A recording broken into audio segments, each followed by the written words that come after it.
విషవాయువులను వాతావరణంలో తగ్గింపజేసేలా ప్రయత్నిస్తానని, జీవకోటిని రక్షిస్తానని, ప్రాణకోటికి ప్రకృతి అందించిన రక్షణ కవచమైన ఓజోన్ పొరను కంటికి రెప్పలా కాపాడుకుంటానని, సర్వ జీవరాశులకు తలెత్తే ముప్పు నుండి రక్షిస్తానని, ధరిత్రి రక్షణలో ఒక సైనికుడిలా వారానికి కనీసం 2 గంటలు పనిచేస్తానని, సింగిల్ యూజ్ ప్లాస్టిక్ పదార్థాలను పూర్తిగా నిషేధిస్తానని,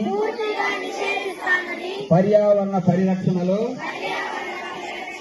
పూర్తిగా భాగస్వామినవుతానని ఇందు మూలంగా ప్రతిజ్ఞ చేస్తున్నాను. జై హింద్.